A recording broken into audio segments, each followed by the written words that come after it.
예, 김현 위원님 질의하십시오. 그게 아니고요. 아까 네, 정동영 알겠습니다. 네. 의원하고 바꾸셨습니다. 네, 알겠습니다. 네. 예. 그 PPT 준비하시죠. 오늘 중앙일보 일면에 이재명 무죄준 판사도 체포 대상이었다. 이 기사가 지금 나왔습니다. 혹시 김태규 직대 이 기사 보셨나요 오늘? 그 보셨죠? 뭐 소상인 모르고 보셨죠?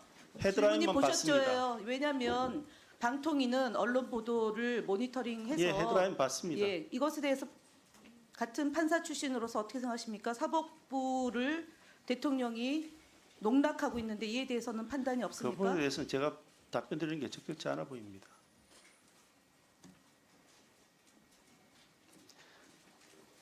답변하세요.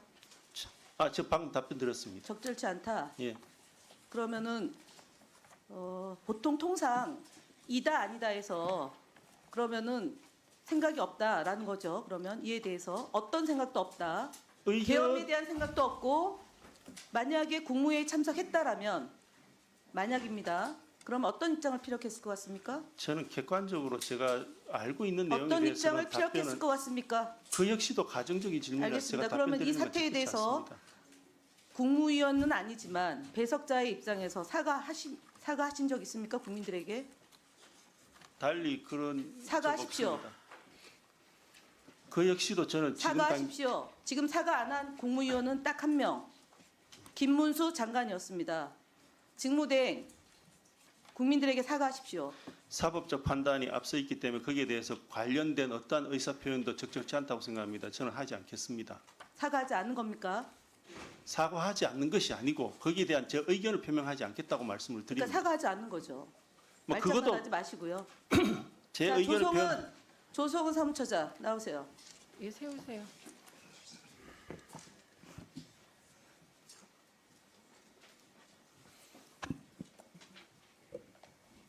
예, 고위공무원이죠. 예 그렇습니다. 이 내란 사태에 대해서 방통위 사무처장으로 사과할 용이 있습니까? 국민들에게? 없습니까? 뭐 이런 아니, 상황이 사과할 용의가 있으면 사과 깔끔하게 하시고요. 이런 없으면 상황이 하시고. 벌어진 거에 대해서는 안타깝게 생각합니다. 안타깝습니까? 예. 만약에 지금 이곳에 방통위가 아니라 감사원에 있다고 생각하고요. 내지는 과학기술정보통신부의 고위공무원으로 생각하고 장관은 사과했습니다. 그러면 그 고위공무원들은 어때야 되는 겁니까? 국가공무원으로서 장관이 사과했습니다. 그리고 명령에 불복종하겠다고 장관은 얘기했습니다. 그렇다면 그 고위공무원들은 어떤 태도여야 됩니까? 지금처럼 안타깝습니까? 아니면 사과합니까? 들어오십시오. 이차관님 네, 입장 얘기해 보십시오.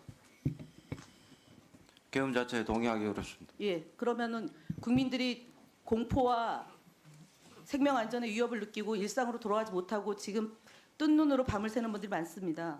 국가공무원으로 이 상황에 대해서 사과할 용이 있습니까? 있습니다. 장관께서 사과를 미리 드렸던 네, 걸로 사과하셔야 알고 됩니다. 있습니다. 그리고 알겠습니다. 그리고 질문하겠습니다. 그 국가 비상 계엄에 따른 통신장애 통신장애에 대해서 한번 살펴보겠습니다. 네이버 카페, 네이버 뉴스 다음 카페가 접속 불가, 댓글 작성 불가, 접속 지연이 됐습니다. 이게 그 다음에 12월 7일에도 똑같은 일이 벌어졌습니다. 수백만의 대한민국 국민이 모였는데 통신 장애가 있었어요. 그래서 이 부분에 대해서 많은 국민들이 우려하고 있습니다.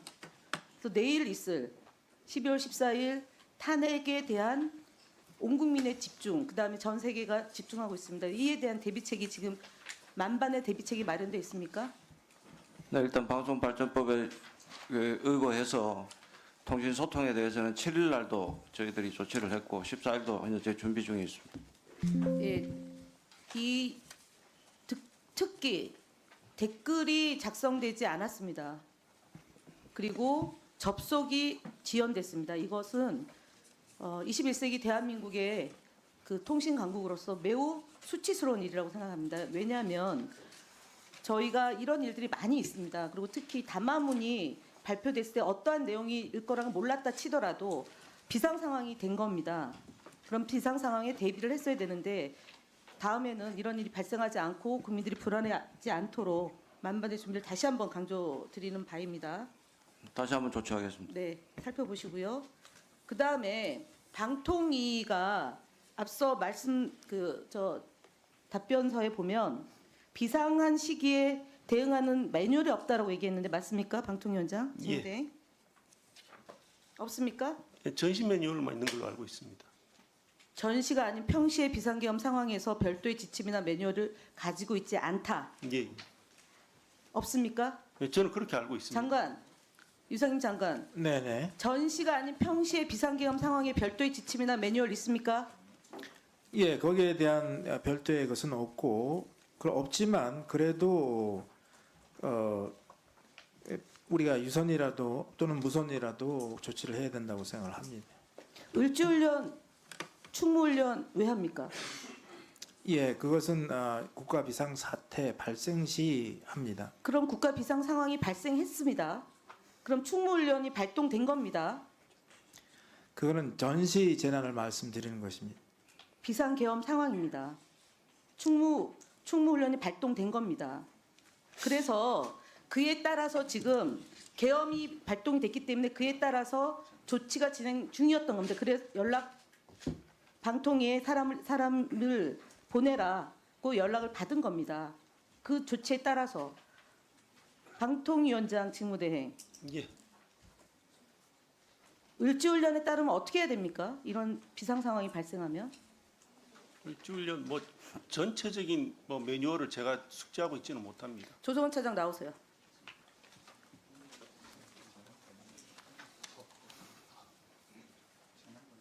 이 상황이 되면 어떻게 해야 됩니까? 직원들에게 어떤 조치를 취해야 됩니까? 뭐 비상 상황이 벌어졌을 네. 때 뭐, 그 비상 연락 막 가동하고 뭐 비상 체제를 매뉴얼 유지하도록 얘기하는 거다. 매뉴얼. 을지훈련상 매뉴얼.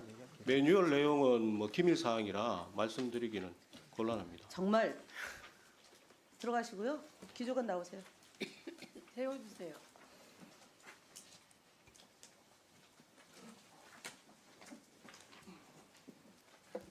어떻게 해야 됩니까, 직원들은?